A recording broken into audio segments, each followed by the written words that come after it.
حامد للہ عز و جل مصلیًا و مسلمًا علی رسول اللہ صلی اللہ تعالی علیہ وسلم۔ ایک کچھ وقفے کے بعد یعنی کہ عید الاضحیٰ کے وقفے کے بعد ایک بار پھر آپ کی خدمت میں حاضر ہوں۔ سب سننے والوں کو السلام علیکم ورحمۃ اللہ وبرکاتہ۔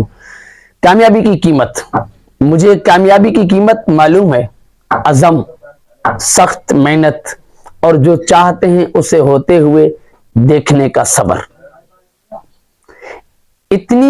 انسان جتنی بڑی کامیابی کے طرف جاتا ہے اسے اتنی بڑی قیمت ادا کرنی پڑتی ہے۔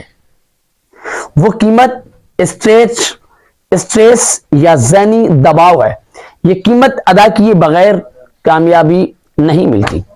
لوگ تھوڑی سی قیمت ادا کر کے بڑی کامیابی کی تمنا کرتے ہیں، قیمت بہت تھوڑی سی ادا کرتے ہیں اور تمنا کرتے ہیں کہ بڑی کامیابی مل جائے۔ حد تو یہ کہ جسے فیل ہونا ہوتا ہے اور وہ بھی ٹاپ کرنے کی توقع لگا کر بیٹھا ہوا ہوتا ہے۔ یہ دھوکہ ہے۔ انسان سب سے بڑا دھوکہ اپنے آپ کو دیتا ہے، اکثر ایسا مزاج کی وجہ سے ہوتا ہے۔ انسان شروع میں کمزور تھا، آندھی آتی اسے اڑا کر لے جاتی، سانپ آتا اسے دھس کے چلا جاتا، شیر ہوتے اسے کھا لیتا، سیلاب بستیاں اجاڑ دیتا، جو لباس اس نے زیب تن کیا ہوتا ہے وہ تازہ پتوں کا ہوتا جسے جانور کھا جاتے۔ یہ وہ سارے مسائل تھے جن کا سامنا انسان کو کرنا پڑتا کیونکہ انسان کمزور تھا۔ کامیابی کا کلیہ کیا ہے؟ عظمت کے سفر انسان مزاج کو سمجھنا بہت ضروری ہے۔ انسان جب بھی عظمت کی طرف جاتا ہے تو سب سے پہلے وہ کام پر فوکس کرتا ہے۔ عظمت کی طرف جو جاتا ہے اس کا فوکس کام پر ہوتا ہے۔ جب آدمی پوری یکسوئی کے ساتھ ایک کام شروع کرتا ہے تو پھر قدرت بھی انعام کے طور پر اسے منزل عطا کر دیتی ہے۔ مثال کے طور پر قائد اعظم محمد علی جناح نے پاکستان بنایا۔ اگر آپ پاکستان بنانے کے ساتھ اور بھی کام کر رہے ہوتے تو یہ ممکن نہیں تھا کہ وہ ایک منزل پر پہنچ پاتے۔ ذرا غور کیجئے کہ محمد علی جناح کیسے قائد اعظم بنے۔ جس طرح پاکستان بننے کا عمل تھا بالکل اسی طرح جناح کے قائد اعظم بننے کا عمل تھا۔ ایک شخص اگر 1 کروڑ روپیہ کمائے تو 1 کروڑ اتنا قیمتی نہیں ہوتا کمانے والا جتنا کمانے والا ہوگا، کیونکہ تخلیق کا یہ اصول ہے کہ مخلوق ہمیشہ خالق کے سامنے عاجز ہے۔ یہ تخلیق کا اصول ہے۔ مخلوق جس کی وہ تخلیق کرتا ہے وہ خالق کے سامنے بالکل عاجز ہے۔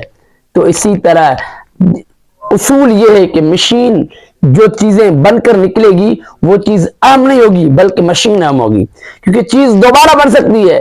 اسی طرح جو ایک بار کامیاب ہو سکتا ہے وہ دوبارہ بھی کامیاب ہو سکتا ہے۔ جس کو ایک بار عظمت کا ذائقہ ملا وہ دوبارہ بھی عظمت حاصل کر سکتا ہے۔ فوکس کامیابی کا کلیہ ہے۔ فوکس کے بغیر کامیابی ممکن نہیں۔ فوکس کا مطلب ہے کہ تن، من، دھن ایک شے پر لگا دیا جائے۔ فوکس کا مطلب ہے کہ اپنی بے شمار خواہشات کو ذبح کر دیا جائے، اس کے بعد فقط ایک چیز پر تمام توانیاں لگا دینا۔ سابق وزیر اعلیٰ حنیف رحمانی میں کئی خصوصیات تھی۔ وہ سیاستدان تھے، شاعر تھے، مصور تھے، ان کے علاوہ ان کے پاس اور بڑا ہنر تھا۔ ایک دفعہ وہ حضرت واصف علی واصف کے پاس گئے اور ان سے کہا کوئی نصیحت فرمائیں۔ آپ نے جو جواب دیا، آپ نے کہا کہ آپ ایک کام کریں، جس طرح ہانڈی میں ایک چیز پکتی ہے اسی طرح آپ کے پاس جتنے ہنر ہیں ان میں سے ایک کو ہانڈی میں ڈالیں، باقیوں کو چولہے میں ڈال لیں۔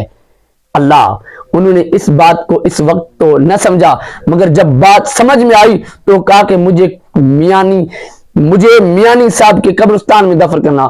پوچھا گیا کیوں؟ تو انہوں نے جواب دیا کہ اس قبرستان میں بہت بڑا آدمی دفن ہے۔ بعض اوقات آپ نصیحت کو سننے کے بعد فوری نہیں مانتے، لیکن نصیحت کرنے والے کو مان جاتے ہیں۔ بعض اوقات نصیحت فوری اثر نہیں کرتی، اس اثر کا کچھ عرصہ بعد ہوتا ہے، لیکن جس نے نصیحت کی ہوتی ہے اس کا پتہ لگ جاتا ہے۔